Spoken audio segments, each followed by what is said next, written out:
What's up, guys? Hello for Football Talk here. It's that time of the year, fantasy football season. 3 weeks away from the opener between Seattle and New England as a rematch of this past Super Bowl. It's once again time to put my thoughts out there, discussing players who I believe are being undervalued based on where they're currently being selected in drafts. I've never claimed to be a fantasy expert, since I mostly focus on the NFL and college in more of an overall sense, but I have continued to compete for fantasy championships across multiple leagues for well over a decade now and do plenty of prep every year. Once again, I'll highlight 2 quarterbacks and tight ends, 3 running backs and wide receivers each, plus quickly run you through 3 defenses I like for redraft purposes, who I believe will outperform where they're being selected. Some nice hits from last year include Drake May going as QB 18, yet ending up as an MVP runner-up.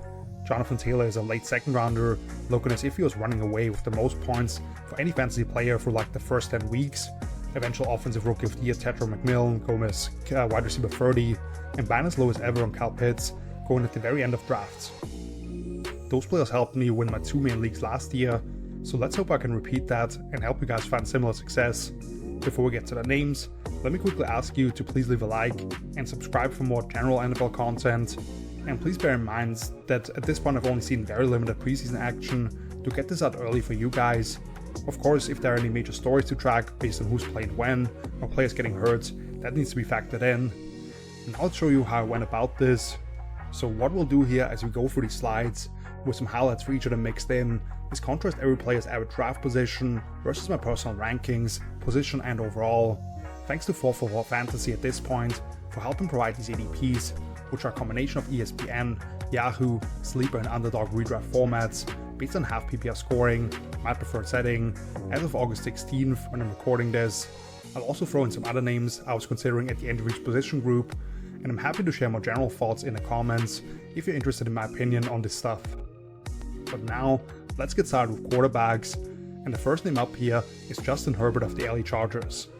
Currently going as the QB9 83rd overall, I like him quite a bit higher as my 4th quarterback 44th overall, a repeat name from a couple of years ago when he was definitely cheaper, but this is the year I believe he could go supernova. Josh Allen is in a tier of his own, with the duo of Drake May and Lamar Jackson notched down for me, but then I struggled to put anyone else ahead of Herbert. First and foremost, he's been a much better real-life quarterback than the traditional statistics or the general discussions around him not having won a playoff game might suggest. While I disagreed with him getting a first-team MVP vote last season, I didn't think it was insane, as he carried as much of the load for his team as any other QB in the league. This should be the year he finally gets more help. At the forefront of that is the transition from Greg Roman's antiquated, run-centric offensive approach to Mike McDaniel, who orchestrated an offense around Tua Tagovailoa in Miami that had that guy near the top of all advanced metrics across multiple years, actually incorporating solutions and creating advantages pre-snap with motion, how to present different plays, and create issues for defenses trying to match concepts should be huge for Justin. Tua averaged around 17 points per game prior to this past season under McDaniel, without any rushing components, and the arm strength being in completely different stratospheres. The Chargers are bringing back basically the entire skill position group, outside of Agent Keenan Allen and Najee Harris, while having largely overhauled one of the weaker tight end rooms in the league, allowing them to dictate terms to opponents with the personnel they throw out there. Even more important, they're getting back the excellent tackle duo, which combined for just 6 games played last season, and completely swapped out the entire interior line, which was an even bigger issue in all these crumbling pockets around Justin, whose 31 rushing yards per game was easily the highest average of his career as a pro, being more willing to just take off when he saw linebackers relate to routes, or there being poor rush line discipline, and we watched him really build that connection with Quentin Johnston down the field, while we should see a lot more static routes be scratched for hitting various crossers between QJ, Matt McConkey, and those tight ends. Herbert was just 0.3 points per game behind that number that will pay off this year's ADP, now in an offense that opens things up a lot more, with the pieces on the O-line and the play caller who can mitigate issues up front, after he was pressured at the highest rate in the NFL last year. I believe he could be right up there with anyone but Josh Allen, and he's significantly cheaper than many of the other names ahead of him. The other quarterback I want to highlight here is Malik Willis, now on the Miami Dolphins, currently going as the quarterback 21, 138th overall. I like him a couple rounds higher and as my QB 16. This goes back to something I talked about when looking at Justin Fields last year, who I unfortunately was too willing to buy into as someone who can produce for fantasy purposes, even if I didn't believe in him as a real quarterback. but they're absolute guys most years that can be useful, even if the offense they're running leaves things to be desired. And Malik to me has more of a chance to be a starting real-life quarterback as well. I actually have Willis in the same tier with the guy he jumped in for these last 2 years, being a backup for Jordan Love in Green Bay, as QBs 15 and 16. The sample size, of course, is pretty limited as the guy I believe he is today. Sure, he started 3 games as a rookie in Tennessee, but he was thrown into the fire as a developmental prospect then, out of necessity. And even in 2024, Michael LaFleur seemingly was trying to just protect him with those game plans when he had to jump in, although he already looked a lot more competent when he averaged just about 19 points. And then in 2025, in his one start against the Ravens, 31.5 points. In terms of actually evaluating his play, his pocket presence, and the composure he played with were just on a completely different level when we last saw him, and he showed continued improvement throughout his time in Green Bay, with his new head coach Jeff Hafley, and the guy decided to pay for him in free agency. New GM John Eric Sullivan saw every single day in practice. I was sure he's the long-term option for Miami after signing for 3 years, $67.5 million. That's still to be decided, but he's clearly getting a shot to prove himself in the full-time role, with Quinn Ewers as the biggest challenger to get any playing time in the center, and the talent has always been there. At this point, he may be the fastest quarterback in the league, yet at 225 pounds, he also has a really strong lower half to break tackles and quickly pick up chunks. Even if you look at 8 career NFL games in which he's played at least 60% of offensive snaps, he's averaged 42 yards on the ground, where we saw a creative run game designer be able to really tap into him on design carries and go with what he can add to when plays break down. I will acknowledge here that he's not working with many proven pass catchers around him. Malik Washington, Jalen Tolbert, Tutu Atwell, Greg Dulcich at tight end, former Louisville standout Chris Bell coming in for 20 ACL, plus a couple of mid-round rookies. Nobody's going to get super excited about that group, but pretty much all of them can run. And obviously Devon Achane is an elite checkdown and screen option, maybe even more involved through that facet this season, with the sample size on Willis throwing those running backs just being too small to really evaluate. Because the main point here is that unless the Dolphins are getting badly blown out, the quarterback should have plenty of opportunities to rack up points, even if they're in garbage time, as they'll be in a lot of negative game scripts, having to drop back, and there not being any reason not to let him fail if he does, really seeing what we have in him. 2 more honorable mentions here. Kyle Murray now with the Vikings. I wanted to rank him higher and maybe give him his own full segment, but the moment I put together these notes initially, the reports still were weird as to there being a true battle for the starting quarterback job in Minnesota between him and JJ McCarthy. He's since been named the starter prior to preseason. Unsurprisingly to me, we viewed this as an elite infrastructure for quarterback coming into last season, tarnished by what JJ and company did, as well as Sam Darnold winning the freaking Super Bowl with Seattle after leaving. Juwan Jennings now paired with Justin Jefferson, Jordan Addison, TJ Hawkinson, hopefully a healthier O-line, with Kevin O'Connell calling the shots, Kyle having space as a runner because defenses need to expand if they lean into a passing game more again. I think he absolutely has QB1 potential. And Kyle Shuck of the Saints is one of those guys I'm willing to target as my number 2 late, because I view him as like a super long-term MVP candidate heading into year 2. Already broke him down in detail in my Young Offensive Breakout Players article, where I talked about him individually and some of the impressive parts of his game, coming in as a rookie and starting the second half of the season. With very little weaponry around him, now he had a 1,400 yard pack in Travis Etienne, a top 10 pick at wide receiver in Jordan Tyson, along with multiple other draft picks, plus a Pro Bowl guard in David Edwards. Feels very much as if Kyle Moore and company are going to put the offense in his hands and see if he can handle it in a division without a clear favorite. But that has us moving on to the running backs, and the first name up here is David Montgomery, now of the Houston Texans. Currently going as RB22, 52nd overall. I like him as RB15 at the turn of the 4th to the 5th round if you go by 10-team leagues. Another repeat name from where he actually came to Detroit 3 years ago, and most people ignored him after Jahmyr Gibbs was drafted by that team early in the first round. While I thought we'd see a pretty even 1-2 punch, and that's pretty much what happened before Gibbs started to become undeniable as the primary option in 2025. Now Monty has moved on to Houston, where once again it feels like the team wants to transition into being more of a hard-nosed offense built on the ground game, and he may actually have less competition for opportunities. I'm not going to act like the infrastructure for running backs with the Texans has been great in recent years. They've had major struggles for a lot of that time, trying to give quarterback C.J. Stroud support via the ground game. Having said that, Houston has won double-digit games over years with that guy in the center, and provided chances around the goal line, and trying to close out games in the fourth quarter. So even if the efficiency may not have been there, they finished last season 13th with total carries, and has reason to believe brighter days are ahead due to all the investments they've made up front. A talked about the Texans O-line being one of the most improved units in the league compared to 2025 in an article I posted at the start of June, adding a couple of stalwart starters in Braden Smith and Wyatt Teller to go along with a surprise first-round pick spent on Keelan Rutledge out of Georgia Tech, who was one of the baddest dudes as a run blocker in college. Now slated to move on guard to center. You go for that entire unit with two of the biggest tackles you're going to find in Ariante Arcery and Trent Brown also competing for starting gigs, and Ed Ingram at least having the attitude needed to push people around. They're going to go after opponents. That's clearly the formula they should follow with how dominant the defense is, getting Monty behind that bigger line, having already started to transition to more of a vertically oriented gap/man scheme, taking pressure off CJ Stroud and giving him chances to attack down the field of play action rather than having to read out concepts in a straight dropback world. Woody Marks had some moments and value as a fantasy asset last season as a rookie, but he constantly got banged up. It isn't going to take away too much of the passing down work. Otherwise, Jawar Jordan was only active for 4 games, and then it's a couple of UDFAs rounding out the current roster. I see no reason why Monty shouldn't play like 60% of snaps, receive 250 plus touches, and close to double-digit touchdowns potentially. Seahawks rookie Jadarian Price is next here, currently going as RB26, 64th overall. I have him as RB22, about a round higher. One of 3 rookies I initially had among the names I wanted to discuss. Price obviously is by far the most expensive and least proven among the bunch, because he was never even started at Notre Dame, due to sharing the backfield with an All-American Jeremiah Love. However, I believe in the talent and the situation presenting the ceiling of a higher end RB2. Obviously, Super Bowl MVP Kenneth Walker is now in Kansas City. Zach Charbonnet tore his Achilles in the wildcard rounds and didn't have surgery on it until February 20th, so the timeline of him being ready to roll week 1 seems very optimistic to me. Seattle brought in former Packer Emmanuel Wilson, and George Rolani can steal some snaps on 3rd down, but I don't believe there's anything in the way for Price to establish himself as the clear workhorse of this group early on. This kid has the balance and burst to rip off big plays in a hurry.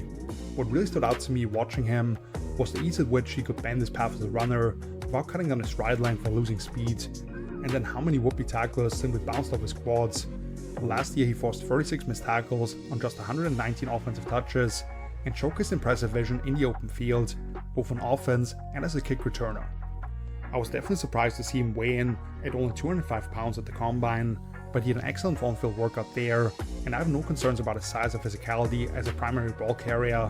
We just didn't see it a whole lot in college other than on singular drives. He was behind only his former teammate in my running back rankings, and even with the change of offensive coordinator from Clint Kubiak to Brian Fleury as a long-term assistant under Kyle Shanahan, things should heavily revolve around the wide zone run game, which the rookie is a perfect fit for. Seattle agreed with me on that and grabbed him at the end of the 1st round, even though they didn't have a ton of draft capital.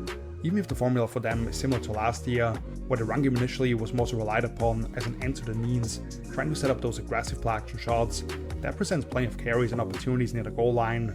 Yet we did see the efficiency increase down the stretch, when they made subtle shifts, going more downhill, but also just defenses focusing on slowing down to explosive plays through the air. Between Walker and Charbonnet alone last season, theoretically there are 2,200 yards and 17 touchdowns from scrimmage up for grabs basically at this point. Those two are actually back-to-back at just over 160 points in fantasy, which would already more than pay off Price's ADP, who is fresh and hungry to establish himself as the guy for the reigning champs. Even if those other backs on the roster combine to make up for Charbonnet's role until he's fully ready, and 3rd downs are limited as the rookie hones in his pass protection skills, that makes him a very useful flex option. Yet with how they revved up things in the playoffs and the investment in Price, he can push for a higher level if he can come out of the gates strong. And then the 3rd running back to discuss here is Jonathan Brooks of the Carolina Panthers. His current draft position being just outside of a starting running back, so to speak, if you go by the 32 teams, at RB33, 89th overall. I have him as RB24, 62nd overall. Someone I talked about in detail already as part of that article, featuring what I believe will be the biggest breakout candidates among 2nd and 3rd year players for the 2026 season. And I broke my own rules for it, since I typically don't discuss players who have barely seen live action in the NFL for those pieces. Even coming off a torn ACL, he ended up as the 1st running back selected 2 years ago inside the top 50, but unfortunately hasn't been able to repay Carolina's belief in him yet. As a rookie, he touched the ball just 12 times for 45 yards, and retore the same ligament 3 games in, which also cost him all of last season. Going back to his college evaluation, while I didn't think his top end speed stood out necessarily, his initial patience and then his acceleration through the 2nd level once he allowed blockers to get set up was excellent. With other players who rely on explosiveness, I'd probably be a lot more worried but this guy's ability to manipulate defenders in the box with his body language, naturally adjust his footwork on the fly, and as smooth he is when changing directions, I believe he'll be pretty close to the same guy, especially with the run-up period he's had to get fully healthy now. Once again, I wouldn't call him a physically imposing runner, but with how he contorts his body and slides over the top of tackles, he can add plenty of extra yardage after contact. Sure, Chuba Hubbard is on the second season of a 4-year contract at just over $33 million, but they can get out of it following 2026 theoretically, and we saw him lose a lot of work to Rico Dowdle last season, who was kind of a revelation for them once he got his chance a few weeks in. Yet for as good as Rico was as a hard-nosed runner who had these massive games, Carolina's O-line and tight ends haven't received enough credit for what they've done under Dave Canales and Brad Itzig. By PFF metrics, they were the 4th best run blocking unit in the league, averaging just over 1.5 yards per carry before contact this past year. Those guys have all the reason to maximize what Brooks can give them over the second half of his rookie contract, and see if he's ultimately worthy of being extended. Other than Chuba, Trevor Achane, the younger brother of Travis, is the only promising young running back on the roster who fumbled twice on just 23 touches as a rookie to go with veteran A.J. Dillon. Brooks only let the ball hit the turf once on nearly 300 opportunities over his time in Texas. Along with that, he was one of the better pass protectors coming into the draft in recent years, naturally adjusted passes and consistently made the first man miss after the catch in college, so I expect him to receive work across all downs. Both those Carolina backs are going right around the top 30, so you could really grab them both if you believe and want to invest in his run game. But then a couple of honorable mentions. I have 2 other rookies I like to target at the ADPs later on, and that's Jonah Coleman on Denver and Katron Allen in Washington. Coleman certainly is a less obvious path to extensive touches than Price, for example, but it's also not hard to imagine it. J.K. Dobbins has been a productive player at 3 different spots now, and Sean Payton relied heavily on him last year, but yet again he suffered an injury that cost him significant time, and at this point you just have to believe it's only a question of time. And then last year's second round pick RJ Harvey is an exciting skill set, but pretty clearly didn't prove himself as a down-to-down decision maker and physical presence between the tackles, or even as a reliable pass protector at all. Coleman lacks that big play potential, but he might be the primary guy if J.K. gets banged up again. And Allen's definitely more of a flyer, who I generally try to avoid getting too invested in Washington's backfield, but I also won't allow Bill Cross-Gamerett or Rashad White to discourage me from using my final selection on who I believe is the best, most complete back in the rotation. Katron just did this, where the Penn State offense simply was more effective when he was on the field compared to a former star recruit in Nick Singleton.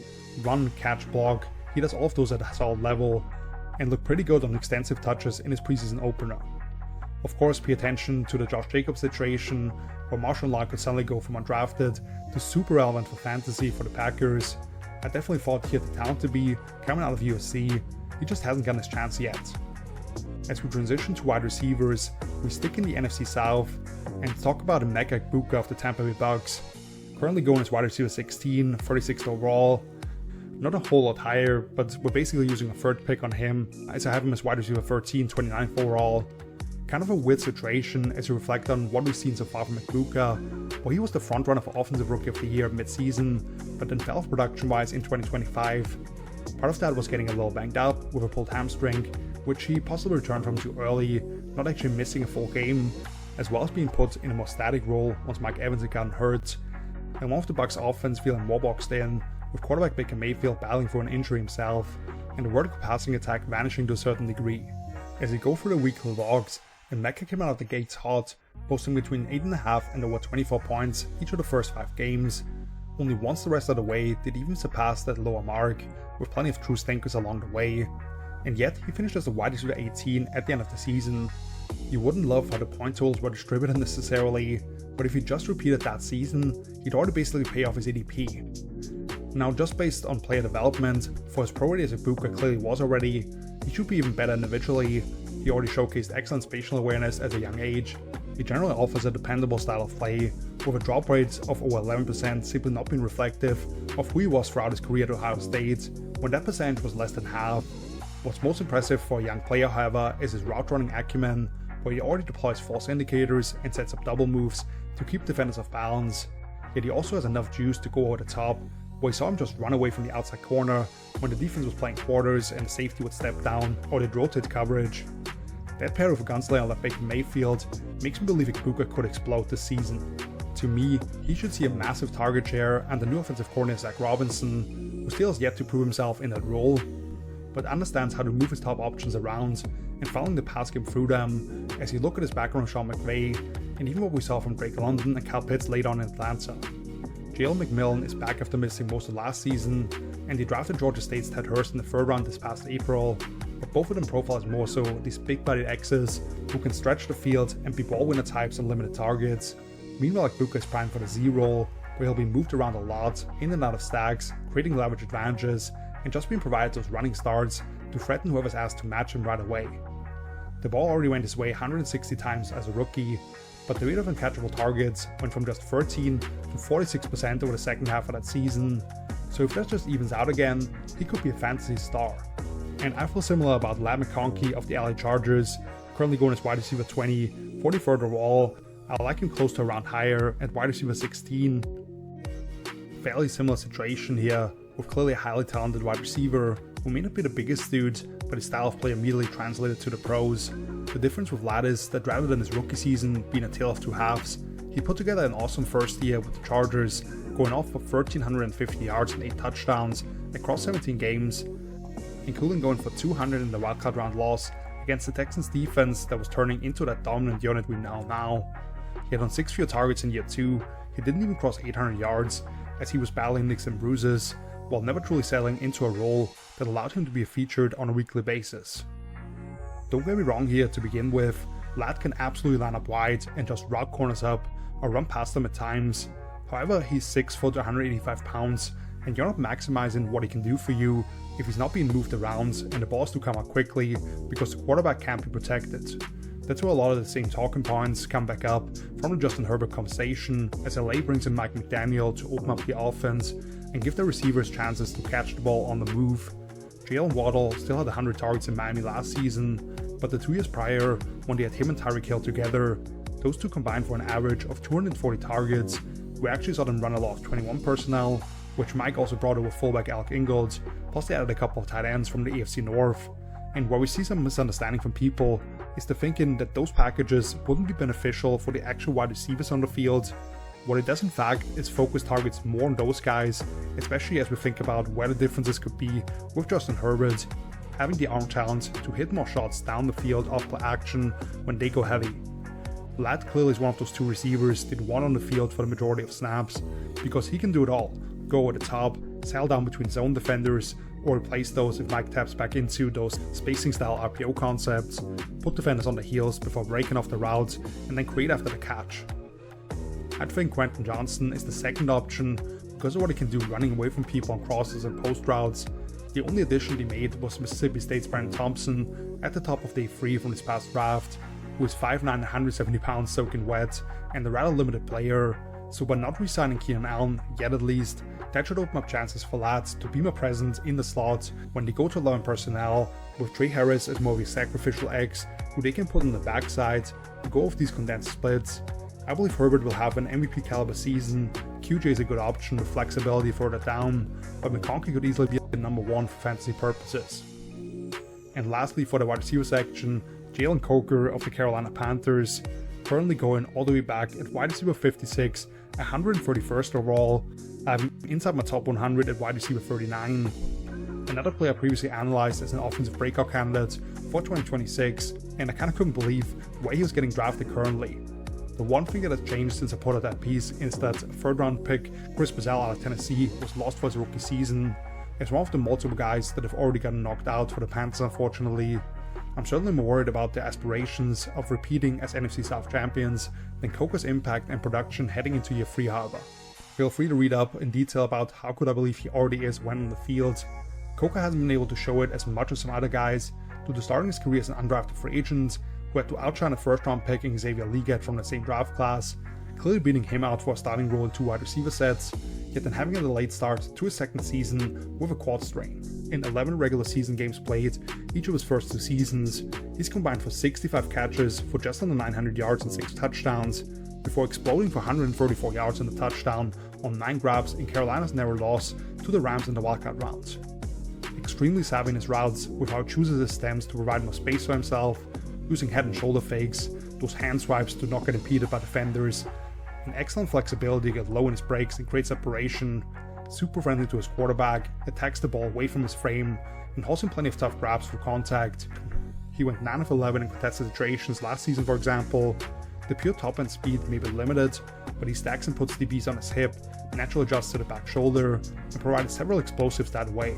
Obviously, reigning Offensive Rookie of the Year Tetro McMillan is the number one at offense, and I understand why some people might be apprehensive of tying themselves to an ancillary pass catcher for a quarterback in Bryce Young that many might not be willing to buy into. However, I believe Coker is a legitimate starter who can fully take advantage of game plans constructed to limit T-Mac's impact, where they roll coverage his way or shade a safety over the top. This guy can be a man coverage killer in an offense where the only other potential high volume target, maybe what is a backup tight end in Jatavian Sanders on the depth chart currently, who's coming off a fractured ankle in late December, which already flared back up in training camp. Coker has only dropped 1 pass each of his first 2 years. He can operate at a high level, both in the slot and out wide, win underneath on pivot routes, or outmuscle DBs for the ball down the field. I'm just not worried about him conceding opportunities, and as long as he can stay healthy, I believe we're getting one of the most productive number 2 receivers in the league, even if we don't have to love the ceiling for this offense, now heading into year 3 under Dave Canales with Brett Itzig. 2 honorable mentions here: LeVar Burton of the Bears, maybe a player who we'll just get a little too excited about because of the flashes he's capable of producing, rather than what he is on an every down basis, but I just want to get onto that right. Eric Burton is my clear wide receiver 2 in last year's class, when everybody had just jumped off the bandwagon seemingly. This is a special mover who can shake DBs and routes underneath, but also play above his height down the field and just be electric after the catch. But trading away DJ Moore, we could see the amount of designated touches rise, but him also taking a step forward in year 2 on little details, while he was already up there for one of the highest yards per route run numbers for a rookie in recent memory. Unfortunately, he's currently dealing with a groin sprain, and the status for week 1 is unclear, but that may offer that much more value if he kind of falls in the draft, but there are no real long-term concerns. And Khalil Shakir is going too late yet again. He was one of my favorite calls a couple of years ago, seeing a bigger role and having the skills to pay that off, as he became Josh Allen's favorite target. Never been a big red zone threat, but 195 combined targets and over 70 catches each of the last 2 seasons. Super reliable hands, high football IQ to find space against zone coverage, and can grade after the catch when he has space. He's barely being drafted right now, and even if DJ Moore becomes the primary wide receiver in Buffalo, they didn't add anyone to actually eat into his role, even if they like the tight ends be more heavily involved, which we'll actually get to here next. So the tight end position, we're going to kick things off with Dalton Kincaid for Buffalo. Currently going as T13, 118th overall. I have him as T10, 81st. As I'm putting my notes together for this, the Bills are tied for 2nd in implied points scored per game across the NFL at 26.1 per. Yes, they have Superman at quarterback, who along with running back James Cook have now both scored at least a dozen touchdowns each of the past 2 seasons, but who are we thinking about carrying the load in terms of pass catchers? Swapping a 2nd for DJ Moore and a 5th round pick from Chicago was more than I anticipated any team being willing to give up, and I do believe they'll make it a priority to feature him, but he had become kind of a headache for the Bears with his lack of finishing routes, and I openly showed his frustrations. And I love Khalil Shakir, who I already said may yet again be criminally underrated in terms of fantasy value, but at least he's typically not really any factor in the red zone. Kincaid clearly has the chance to be that and a lot more, reaching the end zone 7 times in 14 total games last year if you include the playoffs. He was 1 target short of 50 during the regular season, but his 2.79 yards per route run led all tight ends in the NFL with that many opportunities, and he also finished top 10 in that metric the year prior. In 3 seasons as a pro, he has always finished with a drop rate below 5%, and he's averaged 6.5 plus yards after the catch these last 2. He generally has very good body control, ability to sink his hips, getting in and out of breaks, nudge defenders off to provide catch space for himself, wastes no time getting rolling downhill after the catch, and we've seen Buffalo prioritize featuring him more vertically as last season went along. Josh Allen had a near perfect passer rating when targeting Kincaid in the intermediate range between 10 and 19 yards, as he converted 15 of 22 such opportunities into first downs. Moore has never been that type of player, and Shakir can make stuff happen with the ball in his hands to move the chains on a short throw, but I don't think we've even truly seen Kincaid tap into that facet of his game, which was so prevalent in his breakout year at Utah. He has missed at least 4 games each of the past 2 seasons, and the whole idea of that 11.5 personnel, where Buffalo put 2 tight ends on the field to create mismatches for defenses, has never really worked out, which is why Snapshare has been underwhelming as a pro. But Jackson Haas's emergence as a rookie, because of what a tenacious blocker he is, could reinvigorate that idea to some degree, And Kincaid does provide the flexibility to be multiple in the way they move around those receiving options when you do go with more of a shotgun-centric approach. Dalton averaged just under 50 yards and half a touchdown per game this past season already, and now is in the contract year, with Joe Brady being elevated from OC and potentially opening up things more through the air, plus Pete Carmichael being brought in with his extensive history of featuring an F-style tight end in big slot in New Orleans. The other tight end to talk about here is Mark Andrews of the Baltimore Ravens, currently going as tight end 15, 122nd overall. I have him basically back-to-back with Kincaid, tight end 11 and 82nd overall. And I'll be honest here, I struggle to find great value at the tight end spot for most standard-sized leagues because there's already a pretty clear tiering system where I'd love to get a Colston Loveland in round 4 or 5, but unless I go premium at the position, I'm willing to wait, and pairing Kincaid with Andrews here potentially could make a lot of sense thanks to how consistent and reliable the Ravens veteran has been throughout his career. Prior to this past season, he had put together 7 straight years where he didn't go below 554 receiving yards, which was when he missed 7 games in 2023, and only once did he score fewer than 5 touchdowns, which came in his rookie campaign. He finished first in team targets 3 times across that stretch, and no lower than third since then. So clearly Lamar Jackson has put a lot of trust in him, and even though that gut-wrenching drop in the divisional round a couple of years ago still lingers in a lot of people's minds, he's been quite reliable in terms of a 5.7% drop rate, and consistently been at 50+% in contested situations for his time in Baltimore. Now, I will acknowledge here that 2025 was concerning. He finished 100 yards below the previous low mark, looking to have taken a step back athletically, and just not been on the field quite as much as the guys at the top of the league, around 62%. That's not shocking considering he's rarely been the Ravens' preferred wide tight end on rundowns, but then also having Isaiah Likely as the more detached big slot, who could be a read on RPOs further at that. Well, Likely is now with the Giants, and Charlie Cole has moved on to the Chargers, so what did Baltimore do to rebuild that room? New offensive coordinator Declan Doyle brought over Durham Smythe from Chicago, where he clearly was the tight end 3, who could work as a fullback on wham blocks, using him as a movement blocker, from him, but saw real those 6 targets, and then they doubled down the 3 off the draft with SMU's Matthew Hibner, who you can kind of compare to a slightly smaller, less vertically oriented version of Mark coming into the league, and Alabama's Joshua Cuevas, who is more of your utility type H-back as well. And we do have to note that Lamar missed time as they were rotating through a couple of other backup quarterbacks and was not always himself on the field. So even though we can argue about Andrews and where he is at this stage as an individual talent, and how the offense might be a little more 11 personnel centric in obvious passing situations, with a pair of rookie receivers mixing in, who Baltimore selected just before the 2 of tight ends, it's hard to envision why the veteran wouldn't be on the field for those. He can still run up the seam or work those sail routes, knows exactly how to adjust his routes on the scramble drill, can go up in the red zone, even might add a touchdown or 2 if they use him again as a wildcat quarterback on sneaks. Why wouldn't you consider him at the back end of the top end for the position? And then a few honorable mentions. Hunter Henry for the Patriots, just consistently undervalued. All he does when he saw a quarterback play is go for like 600 to 700 yards and 6 to 7 touchdowns. Drake May is very willing to attack tight windows over the middle of the field. New England vastly improved the wide receiver room, but the offense should get to the red zone plenty as well as a result, and offer him opportunities to score, along with defenses likely relying on a bunch of shell coverages to protect against May's deadly deep ball. Henry was the tight end 7 in total points just last year, and he was just extended. Kinda helm for the Titans, I feel like it's almost a freeway to get a piece of Tennessee's passing attack, which can pretty much only move up from where they were previously. Another team that added a top 5 pick and the second highest paid wide receiver in free agency, but there already seemed to be some nice chemistry between Helm and quarterback Cam Ward. He's worth taking a fly on that late, after promising flashes as a rookie already. And then this is not a player you need to draft, but if you end up just punting on a position, or suddenly need to pick up someone because your starter gets hurt, I'd just keep an eye on Jake Tondres. George Kittle is coming off a torn Achilles in the wildcard round for the 49ers.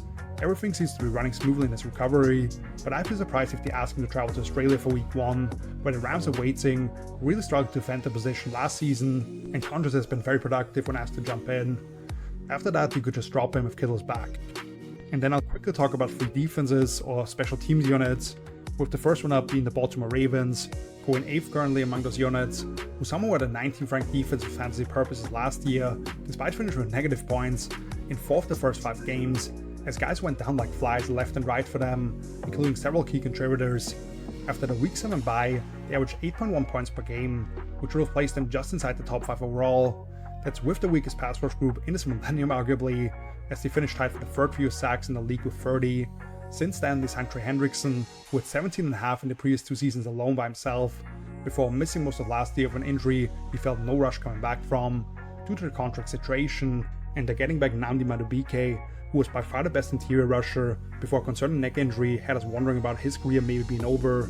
With no meaningful personnel losses, continuity schematically, but a more established actual play caller who helped develop that system together with Mike McDonald in Michigan and Jesse Minter, there's a lot of reason for optimism.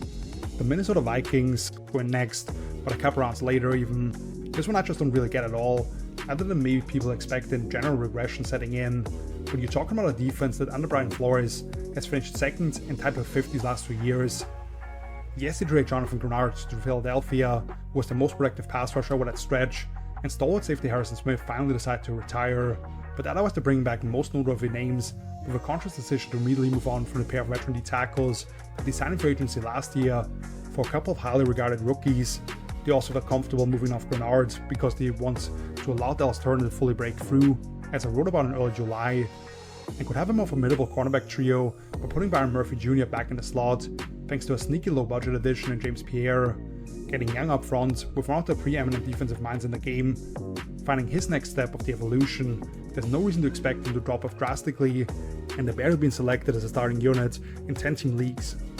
And lastly, way lower down the board, the Atlanta Falcons. Actually the final spot that was listed with ADP at 300, and at defense 22, they were the 11th ranked defense in 2025, and now go undrafted across pretty much all platforms. Recently losing a promising second-year player in Jalen Walker for the season definitely sucks, and they don't have many true star players that would jump out to people primarily interested in fantasy football, but there's reason to believe in what Jeff Ulbrich has been doing down in the dirty South. He largely changed his stripes last season from these more traditional 4-down fronts and playing a handful of coverages behind it, to just being this amoeba unit who can bring guys from various angles on any given play and keep offenses guessing.